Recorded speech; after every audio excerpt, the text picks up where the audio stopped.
My whole family has been reborn. In my past life, my parents, older brother, and younger brother all protected the fake heiress. But after they were reborn, everything flipped.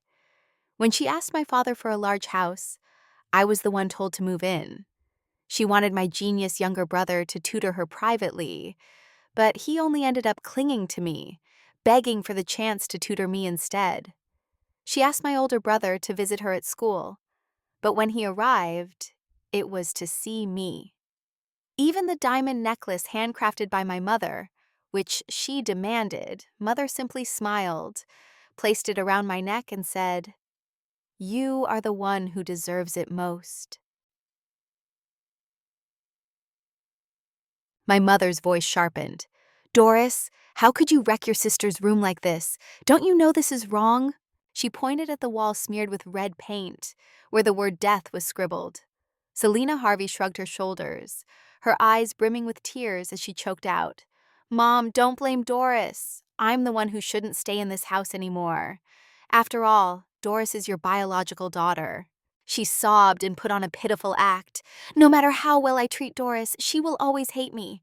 Maybe those words on the wall were just her way of venting. I'll move out today. Just pretend you never raised me. Once I earn some money, I'll come back to repay your kindness." With that, she gripped her suitcase tightly, making a show of actually leaving. My mother was nicked and rushed over to soothe her. "Don't be rash. Let's talk this through properly." She held her back, whispering comforting words. The atmosphere in the room grew increasingly chaotic. Everyone held their breath while I stood still without a word. From the living room, the irritated voice of my younger brother, Duncan Harvey, rang out. "Tell Doris Harvey to live in the dorms. If she's not used to it, rent an apartment near the school. This house hasn't had a moment of peace since she returned." He then turned his back and headed straight to the study to play games, ignoring everyone. My mother stood stunned in the middle of the room, was mused for a few minutes before letting out a tired, helpless sigh. "Doris, how about you stay outside for a while?" She tried to keep her voice gentle. "There are some luxury apartment complexes near the school, all our family's projects. I'll have someone take you to see them. Just pick a finished unit, move there, and hire a maid for your convenience." At these words, a flash of triumph crossed Selina Harvey's eyes. She bowed her head to hide her smile, but her lips still quivered with joy.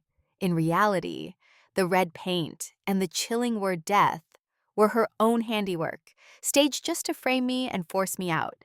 For the past 6 months since I was brought back, she performed such tricks almost every day, cried and pretended to be bullied or fabricating stories to turn the family against me.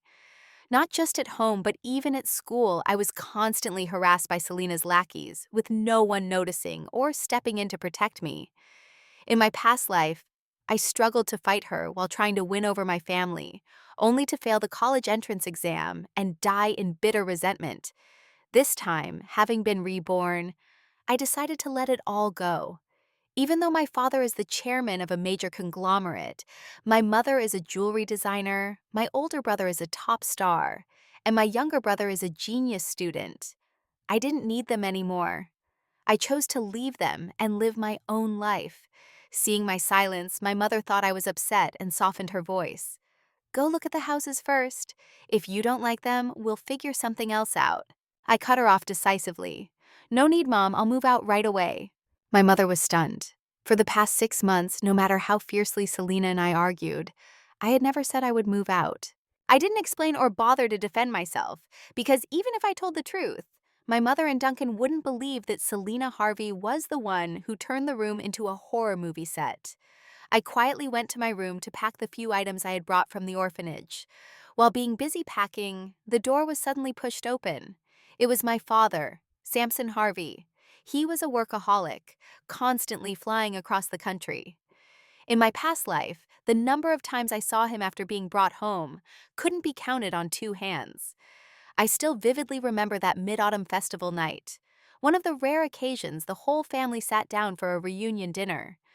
Back then, Selina Harvey had linked her arm with mine, smiling and calling me little sister in front of everyone, acting as close as blood sisters.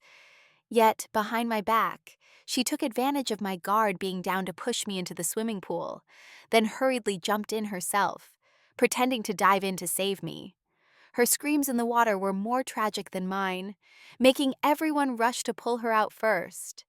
Meanwhile, I, the biological daughter who had just been brought back, nearly drowned right in front of the whole family.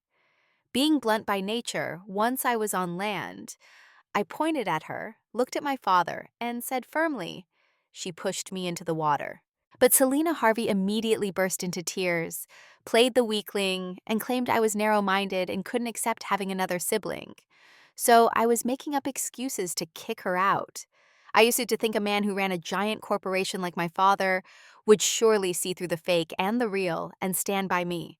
But he only looked at me coldly and said sternly, "If you say your sister pushed you, then provide evidence. Don't be so young and yet so intolerant of others." He didn't bother to hear more, just dropped the phrase, "let your mother handle it," and left. Mother didn't distinguish right from wrong, only offering platitudes, and the whole matter was brushed aside as if it never happened. From that point on, I stopped talking to Samson Harvey about being bullied. Even when Selina's people cornered me in the school restroom, tore my clothes, and forced me to kneel and beg, I remained silent. In everyone's eyes, I was just a troublemaker. Now, as Samson Harvey pushed the door open, I expected him to scold me based on Selina's one-sided story. I didn't even look at him, just bowed my head and packed faster. But Samson Harvey didn't utter a single word of reproach as I had imagined. He walked quickly toward me and suddenly pulled me into a tight embrace. His arms held me so firmly that I felt breathless. His breath was shaky, and his voice choked up in his throat. I'm so sorry, my daughter. Daddy was wrong. Please forgive me." He spoke while weeping. His shoulders trembled with an emotion so intense that he couldn't control it. The usual arrogant and distant demeanor of a conglomerate head had completely vanished.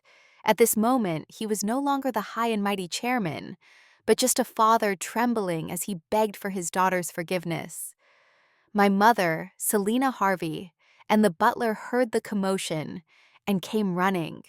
When they saw my father holding me tightly, all three were stunned into silence. I paused for a moment. Could it be that he heard I was moving out, and his conscience suddenly sparked, making him rush here to keep me?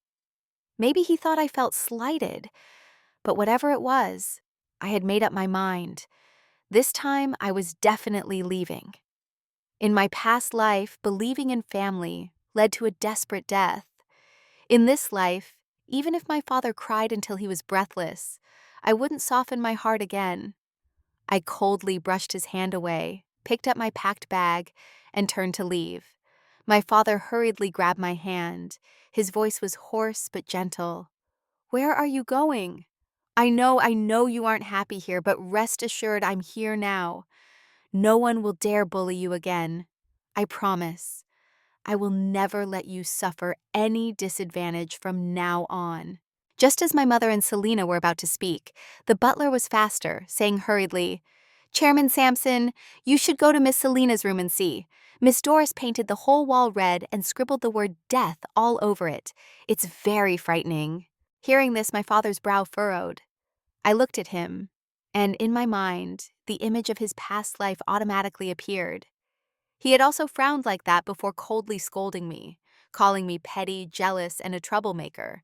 I held my breath, waiting for the next reaction. My heart was tightening in anticipation of the familiar rebuke. But my father only gently reached out to stroke my head. His voice was deep and warm. "This is Doris's home. Everything here belongs to her. What's the big deal about a ruined wall? If you like, I wouldn't even blame you if you tore down this entire house." My mother, Selina Harvey, the butler, and I were all frozen, unable to believe our ears. My father turned to look at Selina Harvey and Mother, his gaze suddenly becoming strict, and his face was as cold as ice.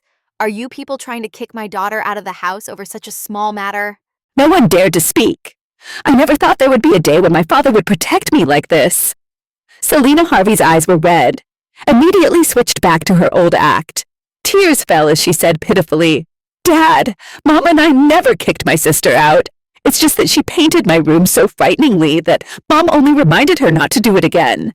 My sister insisted on leaving herself, but Mom couldn't even stop her. After she finished, she turned to me with an expression as if she considered me deaf and mute, allowing her to pin the blame on me. I couldn't take it anymore and snapped, "I don't care if you believe it or not, I didn't do the paint or those words on the wall." As soon as I finished, my father immediately spoke up for me. His voice was firm as a nail. "I believe you." Those 3 words rang out heavy and decisive, making the whole room seem to vibrate. Selina Harvey forgot to continue her act, only able to stare at father in shock. I was also stunned. My mother stammered, You haven't seen it with your own eyes. Selina's room is painted red everywhere. The writing looks very scary." My father's voice was cold, each word dropping heavily. "Did you hear clearly what Doris said? She said she didn't do it, yet you all rushed to judge her without asking or investigating. Is that how you act as a mother?" My father was so stern that my mother was silenced, not daring to respond. He scanned the room, his serious gaze making everyone fall quiet, then continued.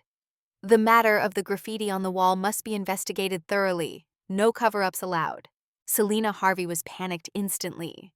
She clearly hadn't expected her father, who rarely interfered in household affairs, to want to dig to the bottom. She tried to appear calm, then took advantage of the moment no one was paying attention to sneak out of the room.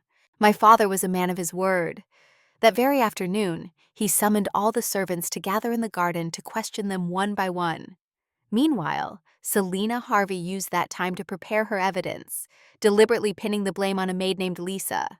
According to her, Lisa had secretly tried on one of her new dresses and was caught and scolded by the butler, so Lisa supposedly took revenge by intentionally ruining the wall to scare others.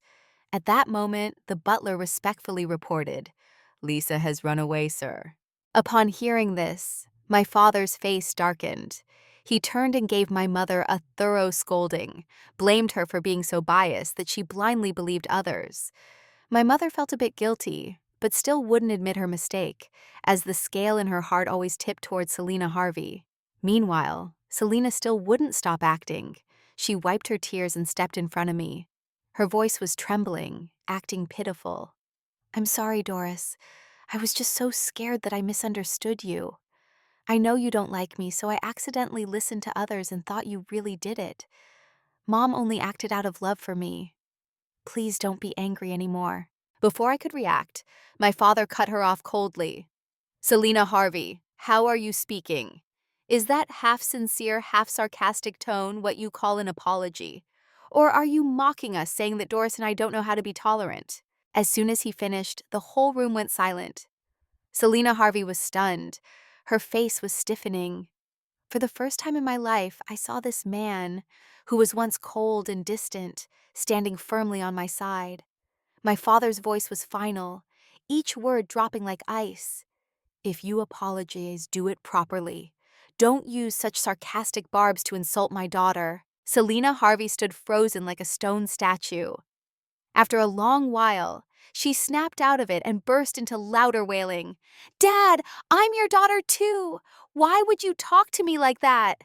My mother, pained for her child, hurried to embrace Selina tightly and turned to my father. Her voice was trembling. "What's wrong with you today? Why are you saying such hurtful things to Selina?" Selina Harvey continued her act. Her sobbing was so strained that she seemed about to lose her breath. "It's my fault. I made Dad angry and disrupted our home. I'll move out immediately. Mom, don't stop me." My mother, even more distressed, held her tighter. Just as she was about to speak, my father cut her off. His voice was short and sharp as a knife. "Fine, then go pack your things and move out right now, Elle." Selina Harvey was so shocked that she was turned to stone once more. She hadn't expected father to actually go through with it. He turned and instructed the butler, "Go pack Selina's luggage and have the driver take her to the school dorms." Seeing that my father was serious, Selina Harvey panicked, clung to mother, and sobbed, "I can't bear to be away from Mom." My mother frowned, was about to plead, but my father struck down with a sentence like a hammer. "Shut your mouth. It's because you've indulged her all these years without questioning right or wrong that this house is in such a mess. If you defend her one more time, you can move out of here with her." My father was truly furious this time. Seeing his expression, my mother didn't dare say anything more. because the fact that Selina Harvey had framed me today was still clear and undeniable. My mother gave father an irritated look, then hurried to soothe Selina. Just go live outside for a while. I'll find you a very comfortable apartment, I promise. On the surface, Selina Harvey was obedient. Her voice was trembling as she said yes. But when she looked at me, her eyes were like venomous daggers, malicious and resentful. The next morning, the breakfast on the table was particularly lavish. In front of me were 5 steaming hot meat buns, my favorite. You should know that ever since Selina Harvey found out I liked meat buns, the family chef had coincidentally never made them again. Now, not only the chef, but even the servants who used to be cold and dismissive toward me were humble and polite, bowing and greeting me. Everything was because of father's display of authority in front of the whole family this morning. At the crack of dawn, the butler had begun arranging Selina's luggage. Not just personal items, but he also gathered the most luxurious things in the house: a private chef, 2 drivers, 2 bodyguards, 4 maids, and even 5 luxury cars to serve Selina at school. As soon as father saw this, he yelled, "Who allowed you to do this?" The butler remained confident. His voice was humble, but unable to hide his sense of self-importance. Miss Selina is someone I watched grow up. I was afraid she would suffer outside, so I wanted to prepare thoroughly. My father was so angry that he laughed, then roared, "Thoroughly? She's going to school, not to a resort. And don't forget, this is the Harvey household. It's not up to a butler like you to make arrangements as you please." With that, my father waved his hand and ordered, "Confiscate everything you've prepared, and you pack your things and get out immediately." No one expected my father to be so decisive.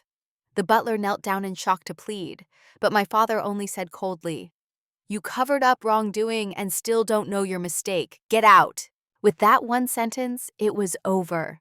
The man who had been in my house for decades, considering himself part of the family, was suddenly kicked out in front of everyone's stunned eyes.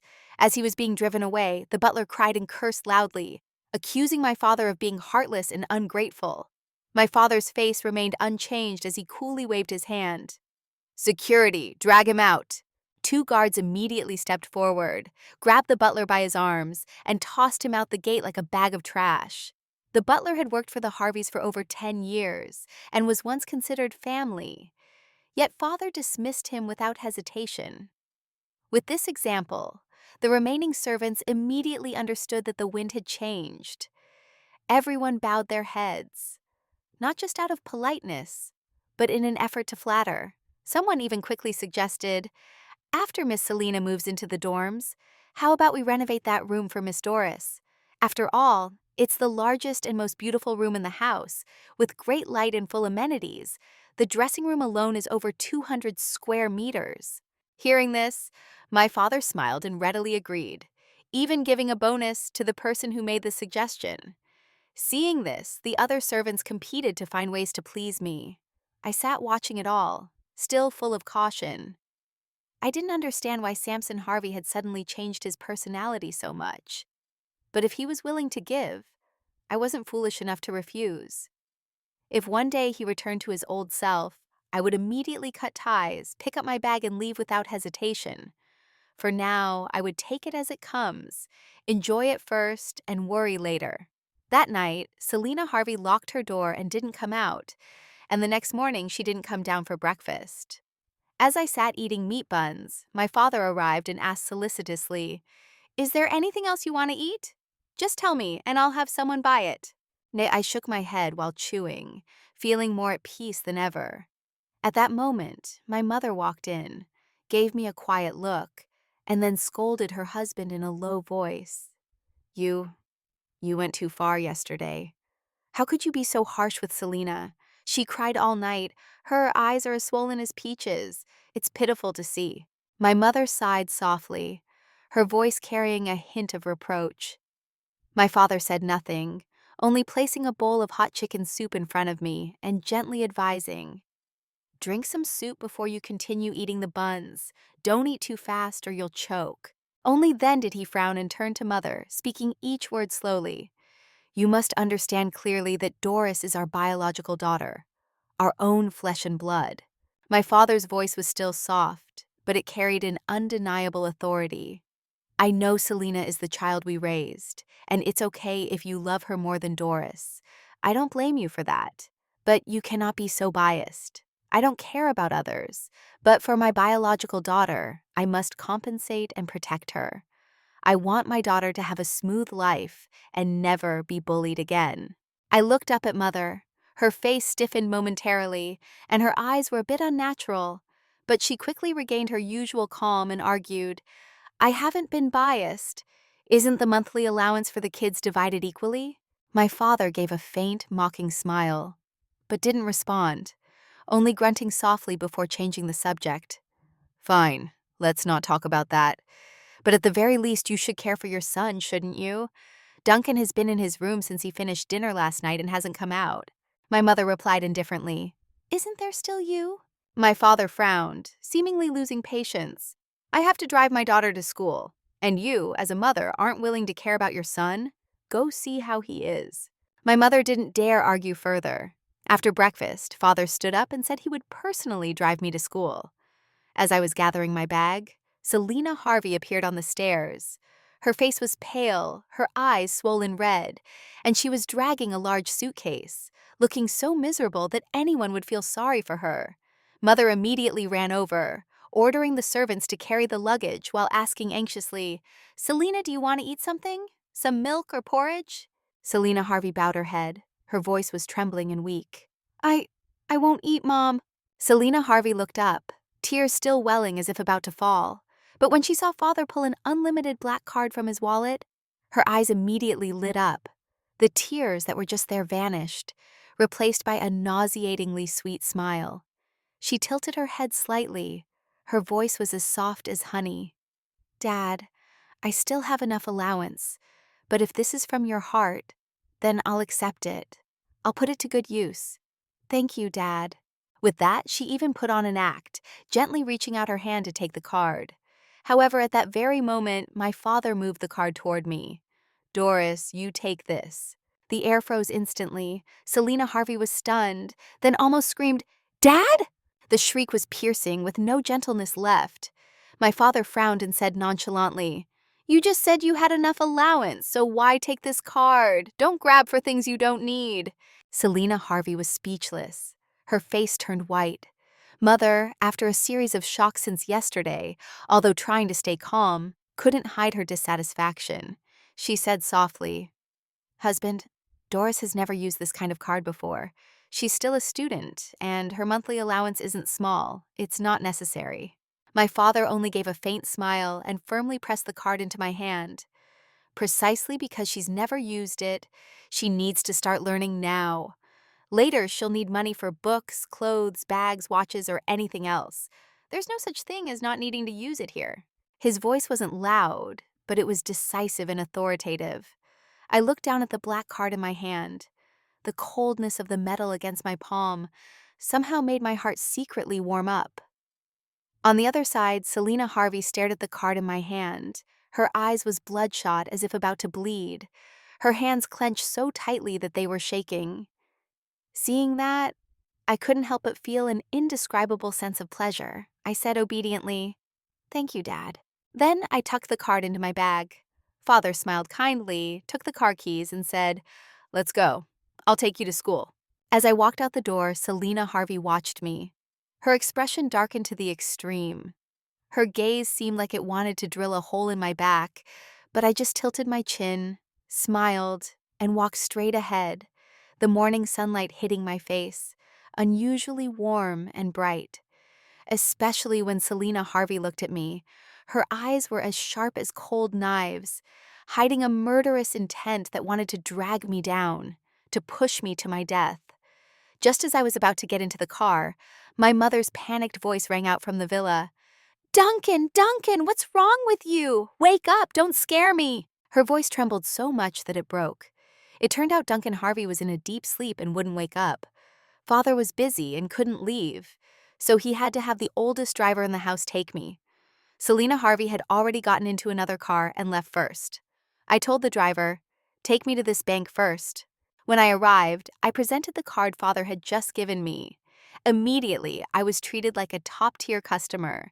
The entire procedure took less than 10 minutes, and I withdrew 50,000 Wu Yen in cash, tucking it into my backpack.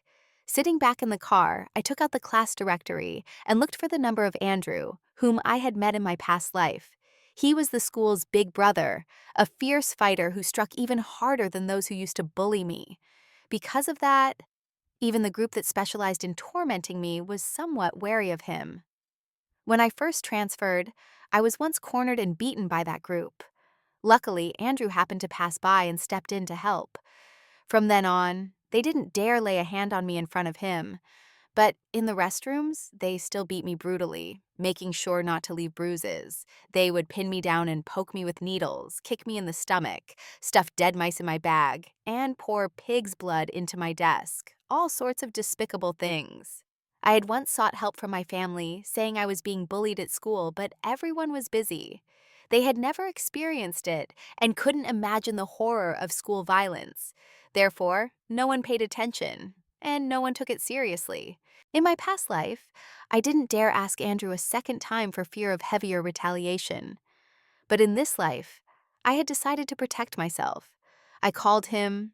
My voice was calm. Andrew, this is Doris. I want to hire you as my private bodyguard. Wait for me at the school gate. The price is 1,000 Tao Yuan. Andrew was the type of person who was so poor that he wouldn't even buy new clothes when his old ones were torn. His old uniform was frayed at the cuffs. I guessed he was short on cash, and sure enough, as soon as he heard me, he gave a rough laugh and said, "Sounds like a good deal. Fine, I'll take it." I asked again, "What if the opponent is a girl? Do you hit girls? Do you dare enter the girls' restroom?" A boisterous laugh came from the other end of the line. "As long as the boss opens her mouth, I'll hit. If the boss tells me to go in, I'll go in." My mind suddenly felt much lighter. This time, I wasn't alone. At the school gate, just as I suspected, the bullying group was already waiting.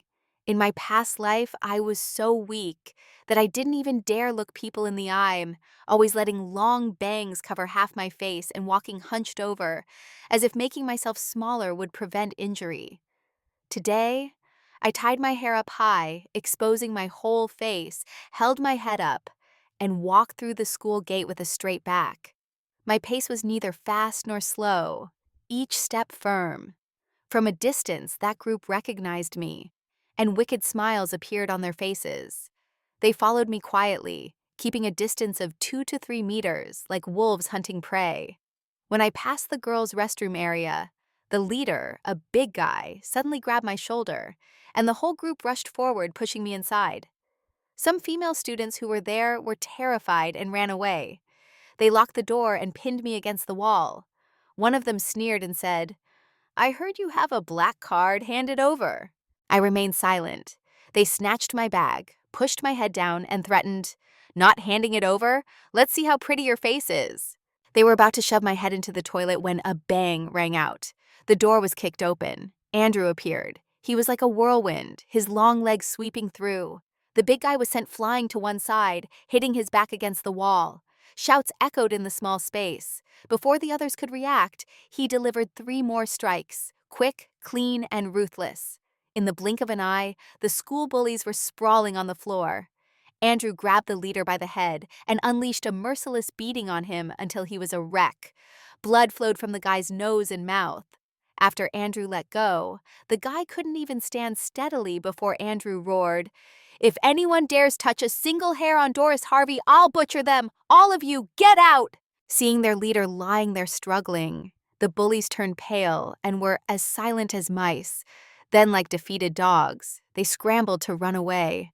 I stood there stunned, feeling both pained and vindicated. It turned out they only knew how to bully the weak and were so afraid of the strong. For just 1,000 yuan, I had hired someone to help me resolve a years-long nightmare. Before, I still had a few thousand in allowance each month, but because of fear and cowardice, I hadn't dared fight back, letting them take all my money and torment me mentally. This time was different.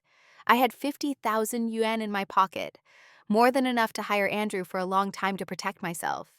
In class, the person who used to pickpocket me was quickly pushed to a back seat by Andrew, and his desk was placed right next to mine. In the middle of the class, Selina Harvey saw the scene from afar. Her face was full of hatred, and her eyes filled with malice. I turned to look at Andrew sitting there nonchalantly, and a sense of security I had never felt before welled up in me. The sound of the teacher handing out English test papers rang out. I received mine and saw a failing grade. The teacher looked at me with an unsatisfied gaze, while the rest of the class below was buzzing with cheers for their scores. When class ended, a female student from the corner of Group 4 timidly walked over with her head down. She whispered, not daring to look me in the eye, You're Doris Harvey, right? Can I tutor you in English? In return, can I go to the restroom with you?" I recognized her as Susan, one of the few students good at literature and English, but also another victim of the bullies. I glanced over and saw Andrew still sleeping with his head down. After a moment's thought, I nodded and said briefly, "Okay." The answer was short, but it was enough for the two of us to stand on the same side from that day forward. If I was bringing one person along, I might as well bring two. At most, I'd pay Andrew a bit more as if hiring an English tutor. I didn't expect that before the morning was even over, I wouldn't need to pay for a bodyguard anymore. On the way to the canteen after the morning classes, I was blocked by a group of older people, all middle-aged, simply dressed, and pale-faced. They were crying and bowing their heads in apology. "Miss Doris, please forgive my child. It was my fault for not teaching them strictly. I'll go back and punish them severely. Please tell your father not to sue, not to send them to a reformatory. They're only in 12th grade and still have to take the college entrance exam. If they have a criminal record, their life is over."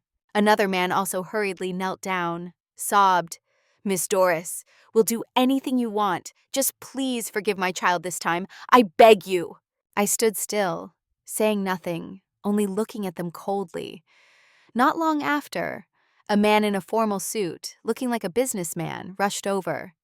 He was out of breath, bowed deeply, and said politely, "Miss Doris, I'm sorry. I'm here to explain this." I raised an eyebrow, waited silently for him to finish. He hurriedly explained, "This morning, the driver who took you to school accidentally heard your call in the car and immediately reported it to Chairman Sampson. He was worried you were being bullied, so he immediately had someone investigate the whole matter." The man bowed even lower. His voice was very cautious.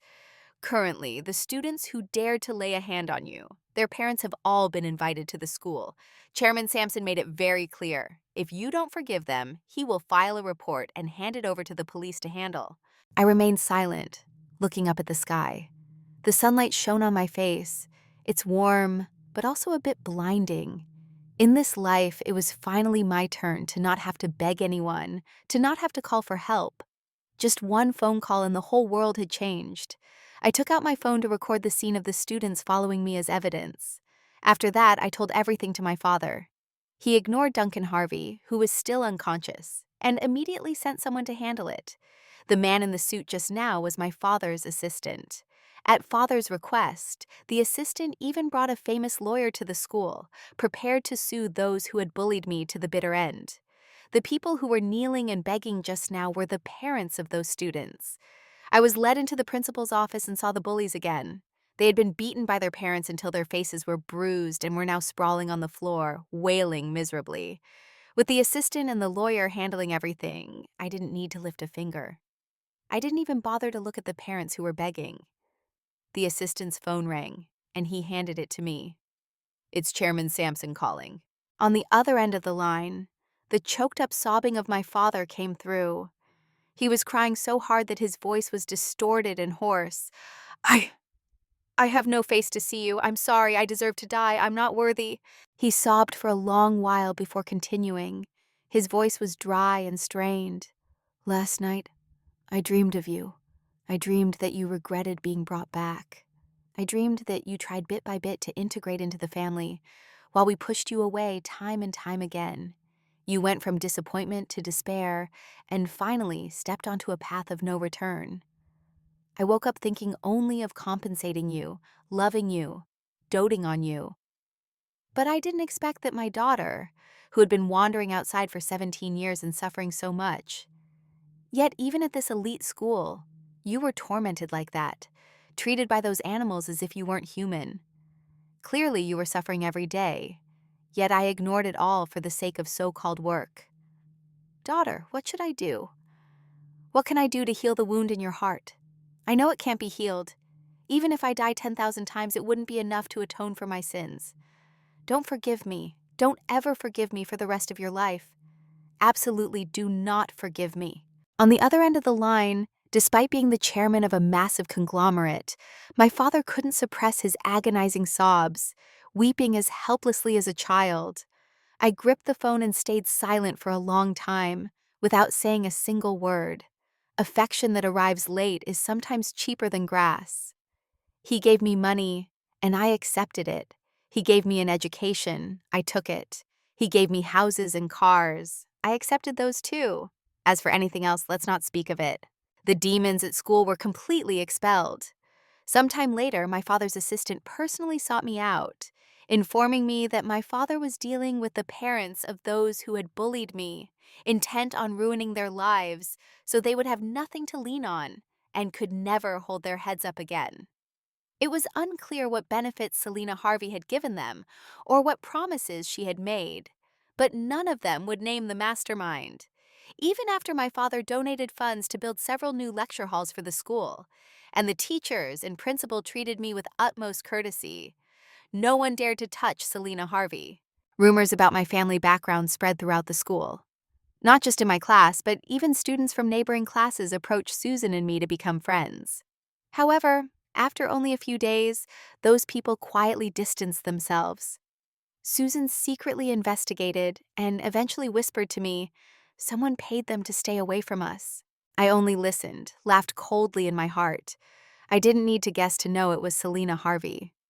From the day I started receiving attention, Selina became even more frantic.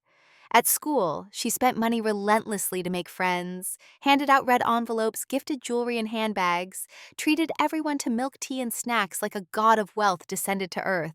At the same time, Duncan Harvey, my genius younger brother who had skipped 2 grades in 1 year and was known as the school's #1 prodigy, suddenly woke up after being in a coma for 3 days. But upon waking, he became strange, insisting on repeating a grade, moving from the 12th down to the 11th. Not only that, he deliberately chose a regular class, the very class containing Selina and me, instead of the elite honors class. When the news broke, the homeroom teacher and the core subject instructors were as ecstatic as if they had won the lottery. Their faces were beaming as they walked on air. Selina Harvey was the most delighted of all. She looked like she wanted to carry a megaphone around school to announce that the genius Duncan Harvey was her brother. But my father had always been strict. He had once ordered the family to keep their identities secret in public to avoid trouble and danger.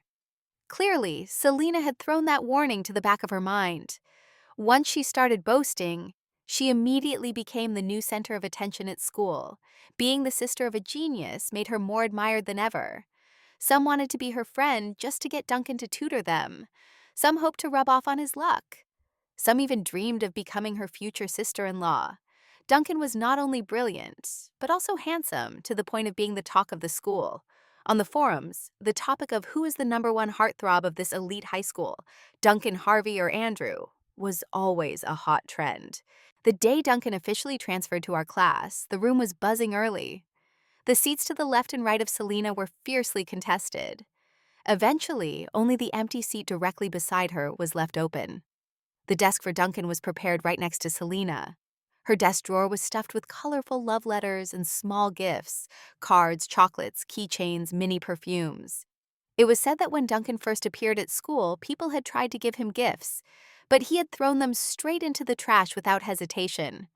Since then, everyone knew he was unapproachable. Combined with the stories of people seeing him get into fights, the whole school knew that crossing Duncan Harvey was a death wish. Consequently, no one dared to give gifts publicly anymore, let alone write love letters. Even just seeing his shadow in the hallway made girls panic and move aside, bowing their heads and walking fast. When footsteps echoed in the hallway, the girls crowded around Selina became hysterical. "He's here! He's here! Oh my God, the genius Duncan Harvey is coming to class. I can't believe I get to be in the same class as a legendary genius. I'm so proud. Selena, your brother likes the white color, right? I intentionally wore a white dress today. I was even punished by being made to stand for an hour and a half for this dress. So the genius must look at me a bit more. Hey, Selena, I'll do your cleaning duty for a week if you'll just help me give this chocolate to your brother. I wonder if he's as cold as the rumors say. I heard he's always silent at school and never talks to anyone. Selena wore a gentle, smug smile. Her voice was sugary. Duncan is only quiet with outsiders. At home, he talks a lot. He follows me around all day. He's been like that since we were little. Oh my God, I'm so jealous. He must have transferred classes just for you. The bond between the Harvey siblings is truly something to admire. At that moment, Susan leaned toward my desk and asked in a low voice, Doris, do you think Duncan Harvey is really Selena's brother? Even though they share the surname Harvey, I've never heard they were siblings before. I looked up from my English vocabulary book, glanced at her, and said flatly, It's their family business. It has nothing to do with us. I lowered my head to continue copying words, acting as if I didn't care. But in my heart, my thoughts were racing. If Duncan had truly been reborn, who was he here for? I kept writing and thinking. It didn't matter. It wasn't worth worrying about. Susan sighed quietly again. But the genius is seriously so handsome. Doris, do you like boys like that? Hearing this, Andrew, who usually did nothing but sleep in class, rarely opened his eyes and threw a glance my way. I shook my head decisively. Susan gave a small, "Oh," and Andrew yawned, put his hands behind his head, and went back to sleep as if nothing happened. The door opened, and Duncan followed the homeroom teacher inside. The class suddenly went so quiet that you could hear a pen drop. The teacher suppressed her excitement. Her voice was trembling slightly. Class, this is the genius Duncan Harvey. From today, he will be in our class. He can choose any seat he likes. If there is a spot he wants, I will rearrange the seating. I looked up, and at that exact moment, my eyes met his. Duncan was looking at me, so clearly that it made me momentarily daze. Perhaps because he had just woken from a multi-day coma, he was visibly thinner. His face was handsome, but pale, and his eyes were slightly swollen and red, as if he had been crying for a long time. His lips were pressed tight, his expression strained, as if he were trying to hold back tears. A girl stood up boldly, smiled brightly, and said, "Hello, Duncan Harvey. I'm Otis. Welcome to our class." With someone starting, it triggered a chain reaction. The class introduced themselves one by one, shouting over each other. "I used to be your old desk mate. I'm in group 2. Let's be friends." The noise filled the room. But Duncan didn't look at anyone. His eyes remained locked on me, not shifting for even a second. When the teacher prompted, "Duncan, say a few words." He took a breath. His voice was hoarse. "I came to this class for one person. I want to protect that person and take the college entrance exam with them. That person is my sister." The atmosphere in the room instantly went dead silent. His voice was low and serious. Each word seemed to pierce the quiet air. Then the class erupted. A piercing scream broke out like a crashing wave. "Ah!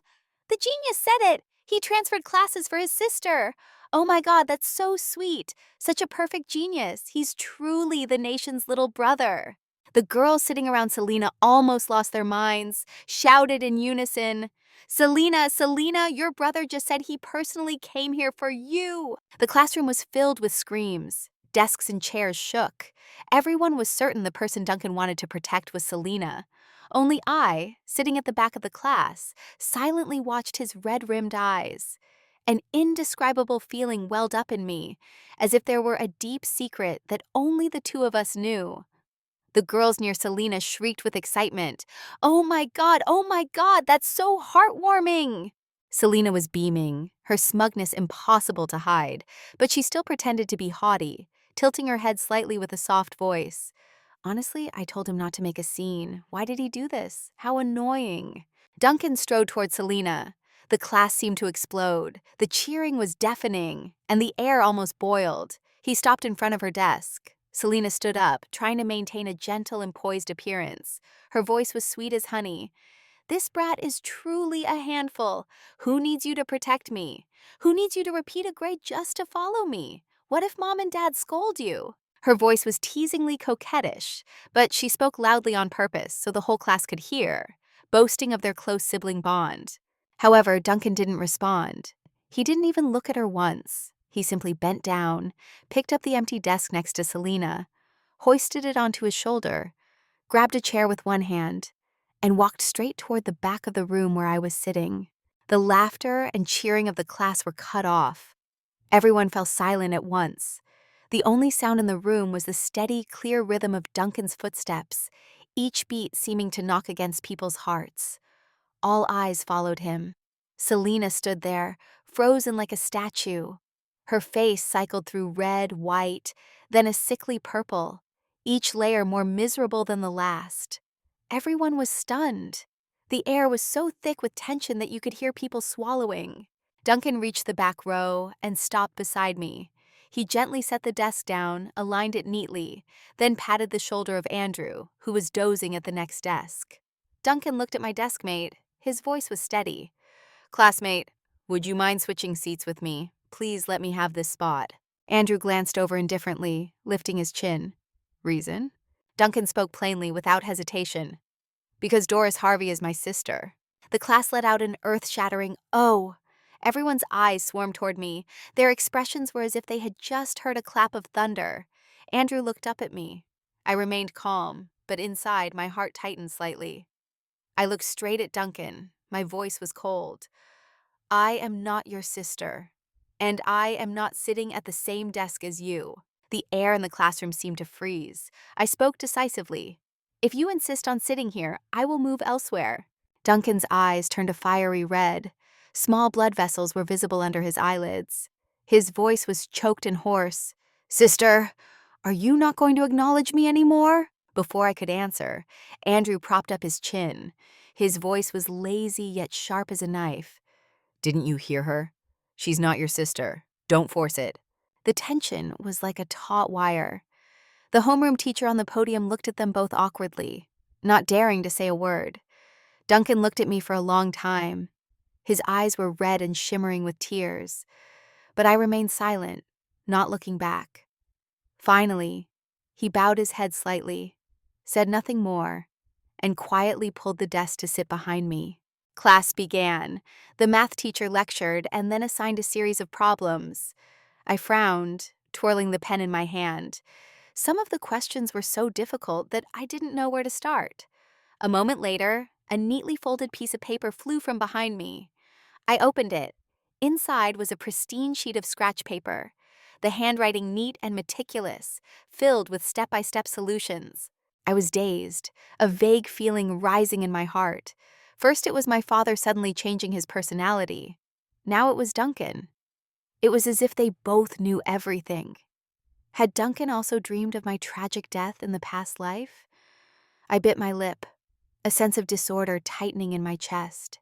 When class ended, several curious girls pulled Selena aside to ask, "Selena, what's going on? Who did the genius say he wanted to protect? Why is your brother sitting behind Doris Harvey?" But Selena didn't answer. She buried her face in her desk and burst into loud sobs, her shoulders shaking violently. The class looked at each other, then at her, then at Duncan. No one dared to say another word. The eyes of my classmates turned toward me one by one, some surprised, some confused, some awkward. A shadow fell over my desk. It was Duncan. He was carrying a stack of reference books and placed them on my desk. His hands were long and elegant. His knuckles were well defined. His skin so pale that it was almost transparent. His handsome face was slightly flushed. His voice was soft and hoarse. "These are some reference books. Take a look. If there's anything you don't understand, ask me. I'll explain it to you." After saying this, he set the books down and quietly returned to his seat. I watched him, not understanding what he was trying to do. Thinking of his cold, distant demeanor in the past life, my heart was a bit of a mess. Eventually, I returned the stack of books. At that moment, several girls clutching books ran to Duncan's desk, blushing as they asked for help with problems. But he didn't respond, only keeping his head down to read, paying them no mind. Since Selena no longer dared to mention her genius brother, the atmosphere between them grew even more bizarre. Some students, too curious to contain themselves, ran up and whispered, "Duncan, is Selena really your sister?" He looked up. His voice was ice cold. "She's a fake!" 2 words, decisive. Then he paused for a moment and added, "I only have one real sister. Her name is Doris Harvey." The air was sucked out of the room. In the distance, Selena froze, then suddenly burst into tears, burying her face as the tears flowed. Duncan acted as if he heard nothing. He pulled his chair next to mine, opened a book, and leaned in to whisper, "The curriculum at your old school was probably different from here, so the advanced parts are a bit hard. It's okay. I'll explain it and you'll understand immediately." I replied flatly, "No need." But Duncan didn't pay attention. He just sat there, holding a pen, writing and explaining to himself like a monk chanting sutras. "Here, the formula needs to be transformed first, then substitute this value in." His voice was low and clear. Every word touched my ears. Without realizing it, I stopped protesting and just listened in silence. Math problems that had been difficult enough to give me a headache became strangely simple through his words, like elementary addition and subtraction. Even Andrew, who was always dozing, propped up his chin and squinted over. Andrew threw a book on the desk, irritably interrupting Duncan. "Are you annoying or what?" "Annoying?" His voice was bored as he said plainly, "Doris said she doesn't need you to teach her." Andrew's remark made the tension in the class rise. Suddenly, Duncan glanced at Andrew, his eyes determined, and said straight out, "No matter how annoyed my sister is, I will still tutor her. I will stay with her until she gets into the university she wants." He wasn't timid at all. His words were as decisive as a vow. Beside him, Andrew grumbled, wanted to argue, his hand already rolling up his sleeve as if preparing for a fight. But I pulled hard on him to stop him. Andrew frowned and glared at me, his voice both sarcastic and disbelieving. "Doris Harvey, are you sure you want that nerd to teach you?" I didn't say much. I took a reference book from Duncan, essentially giving my silent consent for him to tutor me. University was my steadfast goal in this life, so a tutor as good as him wasn't something to waste. Duncan looked at me. His eyes were teary and shimmering again, then nonchalantly carried more stacks of books to my desk, one for every subject. He began lecturing right beside me, answering his own questions like a living textbook. His explanations were clear and coherent, making even the hardest problems suddenly as simple as addition. Even Andrew nearby gradually began to listen intently. A sly, blushing Susan squeezed over. "Doris, I'm weak in math and physics. Can I listen in?" Hearing this, Duncan gave a firm answer. "Yes, you are my sister's good friend. Of course you can join." Susan squealed with joy. Her excited scream almost blew the roof off the classroom. Many others looked over with full of envy and admiration eyes. The atmosphere in the class became lively. Only Selena Harvey's face was dark. She sulked for several days, then finally approached Duncan on her own initiative. Her eyes were watery. Her appearance was pitiful enough to break a heart. Her voice was choked. "Duncan, did I do something wrong? Why are you making me lose face like this?" Duncan replied calmly. His eyes were cold. "I have never made anyone lose face. If you feel ashamed, then the problem lies with you. It has nothing to do with me." The words cut like a knife. Selena was stunned, then burst into tears again. Afterward, she still didn't give up, continuing to look for chances to play the victim, even asking Duncan to tutor her. But Duncan simply dropped the phrase, "I'm busy." She bit her lip, tears rolling down. "You don't have time to teach me, but you have time to teach Doris Harvey? Have you forgotten I am the one who grew up with you? As for her, she's only been home for a few months. How can she compare to the bond we've had for years?" Duncan didn't hesitate. His voice was firm and so cold it made the whole room go silent. "My only biological sister is Doris Harvey." Selena turned pale, stayed silent for a moment, then ran out, her tears falling like rain. The first monthly exam ended. National Day was approaching, and the school organized a celebration, allowing students to invite their families. Throughout that month, Duncan poured all his effort into tutoring me. Even Andrew became unusually diligent. Outside of class, he took care of everything for me, getting water, ordering food, buying snacks, picking up books, collecting assignments. He raced to do every task first. If I didn't let him, he'd get grumpy. Consequently, I had only one thing to do: study. And hard work paid off. From being a student in the middle of the rankings, I shot straight into the top 10 of the entire grade. During the National Day ceremony, students in the top 10 would be invited onto the stage to receive awards in front of the whole school. Though Selena was far from me the moment the rankings were posted, I clearly saw her tear her exam paper into tiny pieces. From that day on, every time she looked at me, her eyes were as poisonous as a snake. Because she didn't have enough points to reach the top 10 and walk onto the stage, she switched to signing up for a talent performance. In front of the class, she took out her phone, deliberately turned on the speaker, and called my mother. Her voice was sweet as honey, intentionally acting for everyone to hear.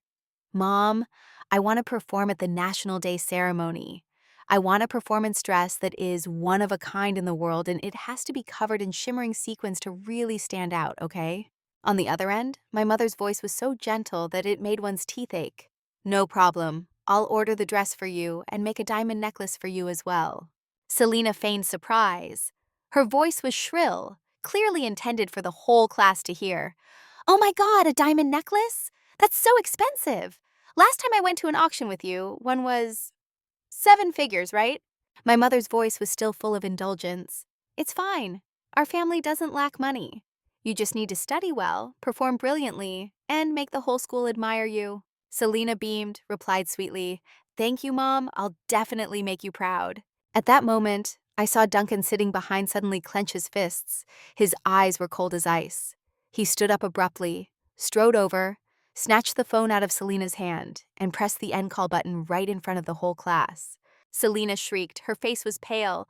"What are you doing? Who do you think you are, touching my phone? Get lost! Don't come near me again!" After being treated coldly by Duncan time and again, she could no longer maintain her sweet, gentle facade in front of him. Duncan looked at her. His eyes were dark. His voice was low and chilling to the extreme. "I also wish, as you say, that I had never known you." One sentence extinguished the last bit of face Selena was trying to keep. She rolled her eyes, gave a cold laugh, then hurriedly called another number as if seeking reinforcements or preparing a new scheme. This time Selena called our eldest brother, Radley Harvey, and as usual, she turned on the speaker. Radley was currently the center of national attention. He had just released a new song, which immediately took the top spot on all music charts. At least half the students in my class had changed their ringtones to his song.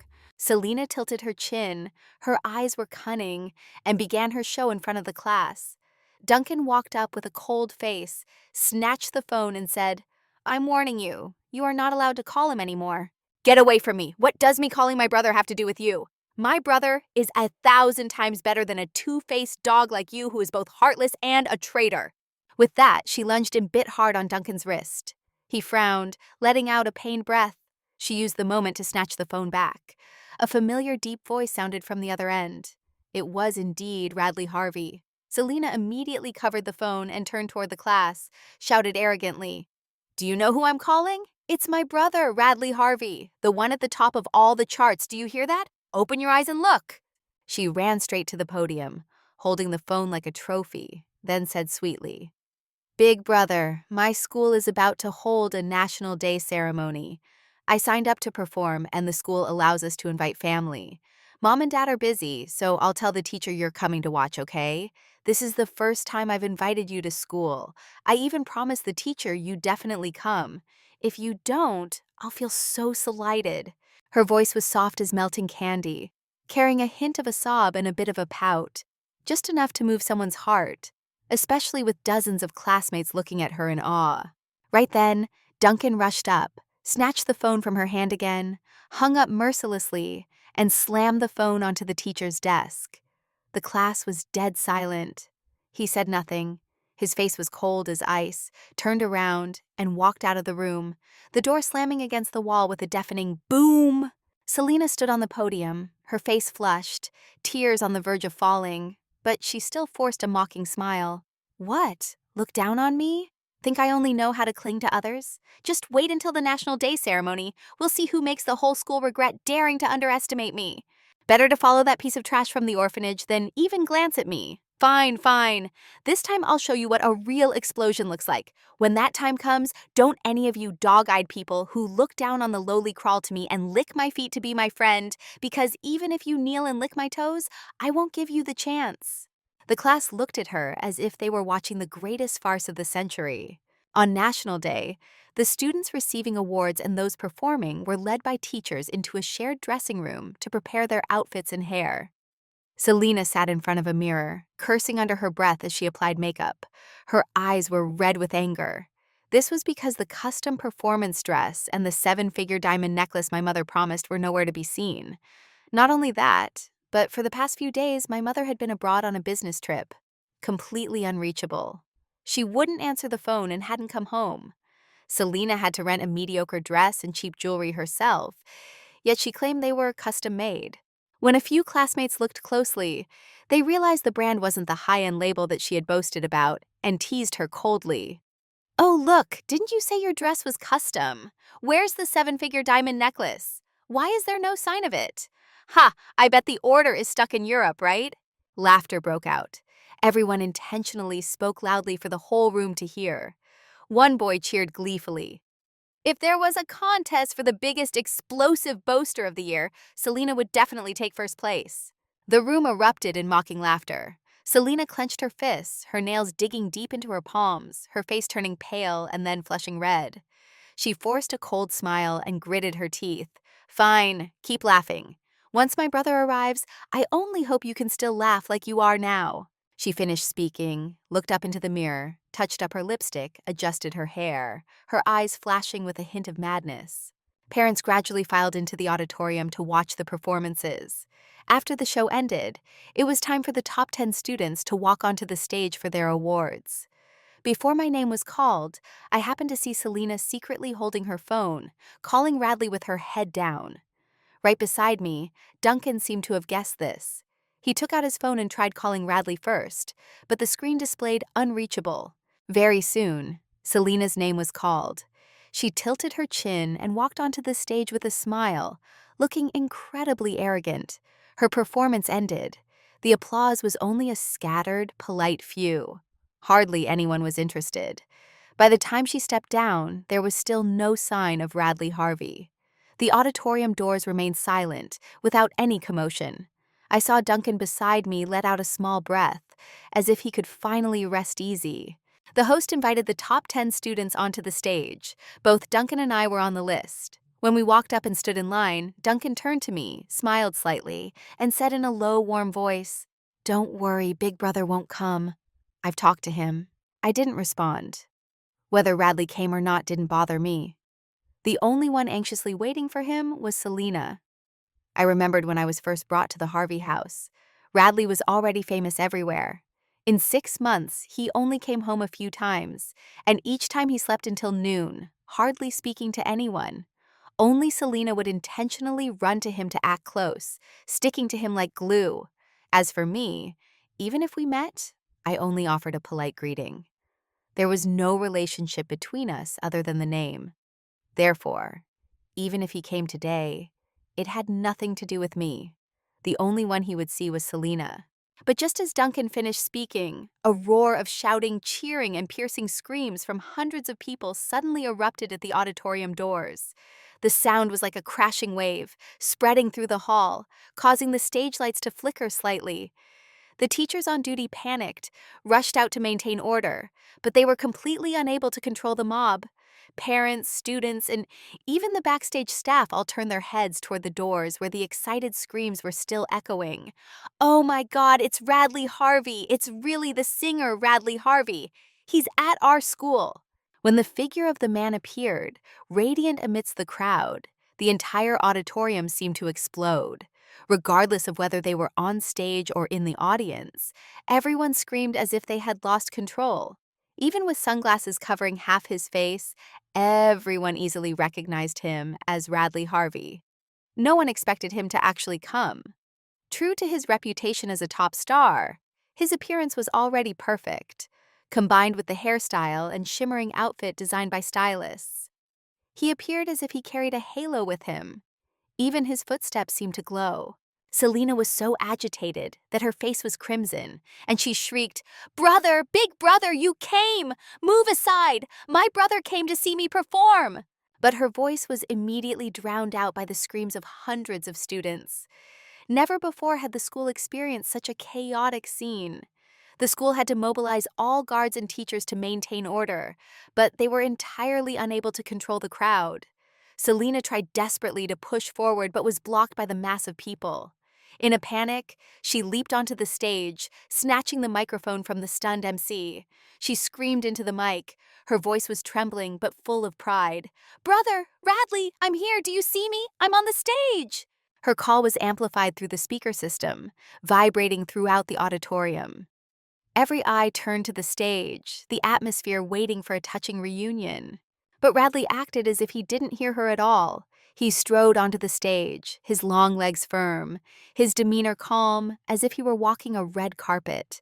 Amidst 10,000 gazes, he did not walk toward Selina, but went straight to the row of students receiving awards. He stopped right in front of me. Without a word, he bowed, opened his arms, and pulled me into a tight hug in front of the whole school. The shouting suddenly died out as if cut. Only the heavy breathing of the crowd remained. I heard his voice, choked and trembling, as if trying to restrain himself. "I'm sorry. I'm sorry.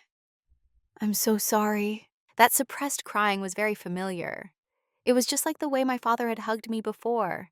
It was like the remorse of someone who had brought memories back with them.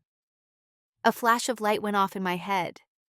Could Radley have also been reborn? The realization hit me and my heart tightened because I too was a person who had been reborn. I knew exactly what that feeling was like. The unforgettable memories, the remorse so deep that it tore the heart, and the yearning to do it all over again to make up for everything. My father, Samson Harvey, my brother, Duncan Harvey, and now my eldest brother, Radley Harvey. One by one, they all began to act completely differently than before, overly gentle, overly solicitous, and carrying a hidden look of guilt in their eyes. If they said they knew nothing, I truly wouldn't believe it. But they had never mentioned rebirth. My father had said he dreamed of me dying, a dream that haunted him with regret. So was it that he had truly been reborn, but wasn't conscious of it? Or were their memories only appearing in fragmented dreams? I was confused. My mind was a mess, unable to distinguish reality from illusion. While I was still bewildered, I felt Radley's hand grip mine tightly, pulling me to the center of the stage. His voice was choked, trembling yet determined. "This is Doris Harvey. She is my biological sister, my dearest, most important sister." Thunderous applause broke out. The lights were brilliant, and the whole auditorium seemed to burst. But inside me, there was only a sense of emptiness. After the ceremony, I was taken home in a long, staggering Rolls-Royce. Radley sat on my left, Duncan on my right, both of them treating me as if I were a fragile object. "Are you cold? I'll tell the driver to raise the temperature." Or "Is it hot? I'll lower it." Every few minutes, they took turns asking. Duncan opened the mini fridge in the car, took out all sorts of drinks, and lined them up. "What do you want to drink? Juice, tea, or fresh milk?" I shook my head slightly. "No need, don't be so formal, I'm fine." The two immediately sat up straight, not daring to breathe loudly, nodding and saying yes repeatedly. When we arrived home, the cautious army gained one more member, my father. Because I hadn't let him go to the school for the award ceremony, he had stayed home. And to atone, he had the chef cook a table full of delicious dishes. Furthermore, he had even entered the kitchen himself for the first time in his life, a man in his 50s wearing an apron, fumbling with making meat buns. When I sat down, he lifted a tray of buns to me. His face was tense yet expectant as he said, "Come, daughter, try these. I made them." The buns were misshapen, their sizes uneven, fumbled with so clumsily that it was funny. However, seeing his cautious and trembling gaze, my nose stung. Before I could reach out to take one, the family dog Miha suddenly jumped up, snatched a bun from the tray, and swallowed it in seconds. Since the bun had been bitten by a dog, my father wouldn't let me eat anymore. But a moment later, Miha began running wildly around the house, barking and growling. His eyes were bloodshot. Everyone rushed to catch him, but no one could control him. After running a few laps, Miha collapsed on the floor, convulsing, foaming at the mouth, and died on the spot. A shrill scream rang out.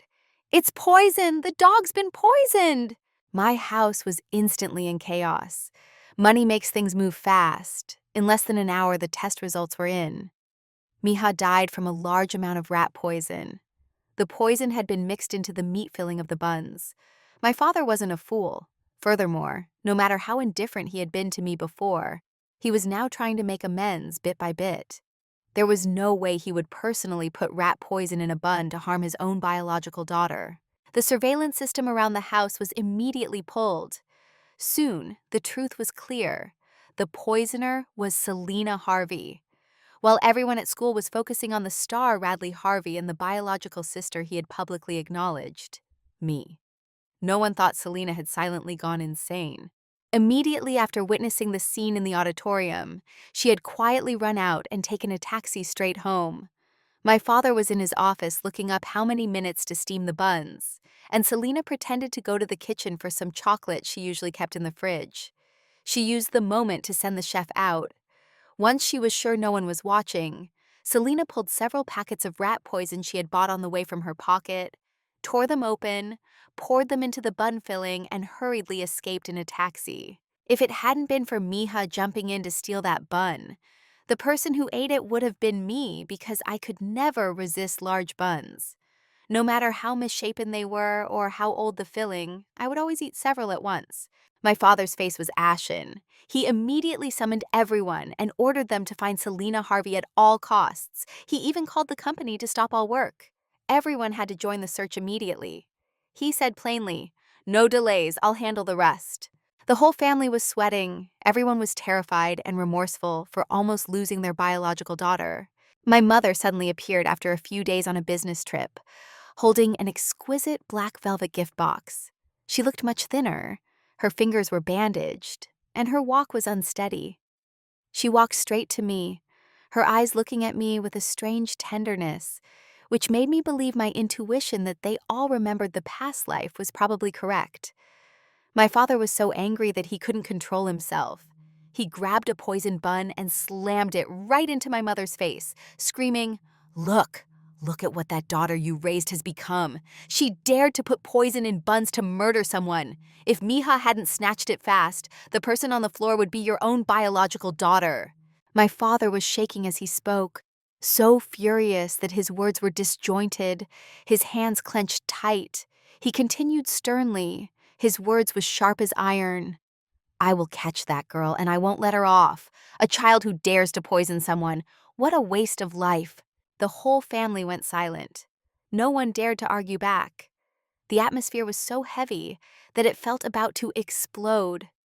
My mother stood frozen like a statue. Her face was expressionless. Her eyes were vacant. For a long while, she remained like someone who had lost her soul, not reacting to any of her husband's words. Then my father stepped closer and opened the black velvet box. Inside was a diamond necklace with intricate craftsmanship. The diamonds were as large as pigeon eggs, and even though it wasn't yet dark and the house lights weren't on, it sparkled brilliantly. My father gripped the necklace. His voice was low and growling. "You still dare to give her jewelry. As malicious as she is, she's lucky I don't strangle her myself." My mother seemed to have lost her hearing. Her face was frighteningly emotionless. But father still walked to me, his hands trembling, took the necklace out, and tried to carefully put it around my neck. I stood still, not reacting, watching him do it. It took him a while to finish, and then he stood looking at me for a long time, his eyes like someone in a delirium. Just then his phone rang. He hurriedly answered and then erupted in a scream. "Find her now! Bring her straight back to me!" Radley and Duncan stared at me, and the house was a mess of chaos. My father walked over to Mom and played an audio file that had just been sent. The voice on the recording was one of those who had bullied me. The guy's voice stammered, confessed that they had ganged up on me because Selena Harvey had hired and paid them to torment me. The room was suffocatingly silent. The confession on the recording was the ticket that exposed the entire plot. My father growled, "I won't let this go. That girl must be caught and confronted." My mother looked at me, tears rolling down slowly. I stood motionless. My heart rose a swirl of conflicting emotions, both relief and coldness. The voice on the recording rang out clearly. Selena Harvey told us to find a way to make Doris die without anyone knowing. If we did, she'd give us more money. Hearing this, my father, Radley, and Duncan all had eyes as red as blood, their hands clenched into fists, their knuckles cracking. My father spun toward Mother, his voice roaring like thunder. "Did you hear that? Do you know how your biological daughter lived at school? She was beaten, she was cursed, she was tormented nearly to death. And you were protecting that piece of outsider trash." He shook, pointing at the diamond necklace around my neck. "Do you think making a necklace for her is enough? That it compensates for everything? You gave birth to her but didn't raise her, and then you helped the one who harmed your own child." At this point, my father bent over, his hands covering his face, a choked sob breaking out like a knife cutting. "Not just you. All of us are guilty. We aren't worthy of being her family. She shouldn't have come back to this house. We are the ones who killed our own biological daughter." Radley and Duncan also bowed their heads and cried silently. The large dining room, with its high ceiling, echoed with sobs. But there were only two people not crying, my mother and I. I stood looking at them. Every word in the recording tore open old wounds, making the blood flow again, but my heart no longer had the strength to shed tears. Every tear had dried up in the past life. My mother still looked at me vacantly. Her eyes were dull like a puppet whose soul had been removed. I turned around, prepared to leave this suffocating room, left behind the tragic cries of my father and two brothers and a haunting coldness. I heard my mother retch and turned to see her vomit a mouthful of blood. Before I could even get over the shock, she vomited several more mouthfuls and collapsed onto the floor. My father and everyone virtually turned the city upside down, hunting for Selena Harvey for several days. After the new year, they found her in a remote, filthy, unlicensed clinic, suffering from severe venereal disease. Her body was so ulcerated she was unrecognizable. Hearing the news, my father rushed there first, and I followed. Normally he didn't hit women, but this time he delivered a slap so hard that it made her cheek swell. Selena shrieked when she was slapped. "Why are you hitting me? Why are you doing this? What did I do wrong? I am the princess of this family. Why did you bring that girl home? If someone is abandoned, let them die on the street. Why bring her back to share everything of mine?" My father roared in anger. "We raised you like our own, fed you and clothed you well. How dare you hire those people to torment our biological daughter and then dare to poison her?" He couldn't control himself, grabbed a nearby broom, and struck her several more times. Selena screamed in pain and fainted. My father intended to gather enough evidence to deal with her like the bullies and send her to prison, but before it could be completed, she died of the foul disease. The body decomposed quickly, the stench spreading throughout the street, and passers-by were disgusted, cursing her. As for my mother, when she was lucid, she only did two things: either sat staring at photos of me all day or shut herself in her workshop, relentlessly making jewelry to bring to me, refusing to stop even when her fingers bled. She wouldn't listen to anyone. If forced to stop, she'd faint. In her delirium, her mouth only repeated two phrases: "Selena Harvey, you aren't human," and "Doris, Doris."